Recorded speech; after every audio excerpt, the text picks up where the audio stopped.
4 p.m. on September 11, 2001, the FBI's Minneapolis field office asked permission to interview Zacarias Moussaoui a few hours after the end of the 9/11 attacks, where permission is denied, apparently on the grounds that there is no emergency.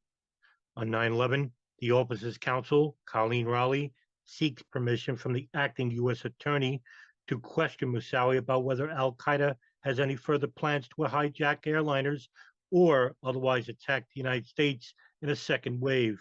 The next day, she asks again. This time, the request is sent to the Justice Department. Such questioning would not usually be permitted, but Rowley argues that it should be allowed under a public safety exception. However, permission is denied, and Rowley is told that the emergency comment, quote, "We were so flabbergasted about one fact.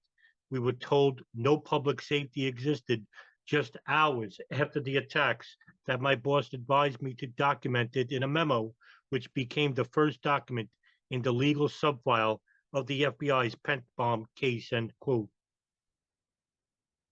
According to the Washington Post, dated September 2nd, 2002, some sources will suggest that Moussaoui was to be part of a second wave of attacks. He is also an associate of the shoe bomber Richard Reed, who will attempt to blow up airliners later that year. From the FBI New York field office, they learned that one of the hijackers, Khalid al-Mihdhar, was also inside the United States well before the attacks. One of these FBI agents had attempted to get permission to search for Khalid al-Mihdhar in late August, but was not allowed to do so. He wrote an email on August 28th predicting that someday someone will die. The public will not understand why we were not more effective in throwing every resource we had at certain problems. He would turn out to be Steve Bongard. He would later testify that upon seeing al-Mihdhar's name on one of the passenger flight manifests, he angrily yells, "This is the same al-Mihdhar we've been talking about for 3 months prior to the attacks." In an attempt to console him, his boss replies, "We did everything by the book."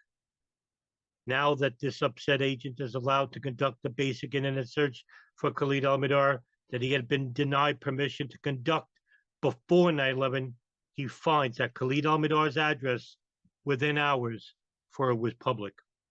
The FBI field office in San Diego also had not been notified before 9/11 that Khalid al-Mihdhar and Nawaf al-Hazmi had been put on a no-fly watch list on August 24th.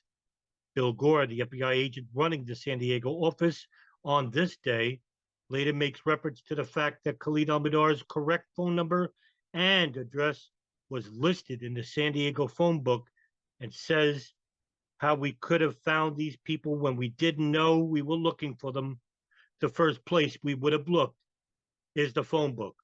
And I submit to you, we would have found them.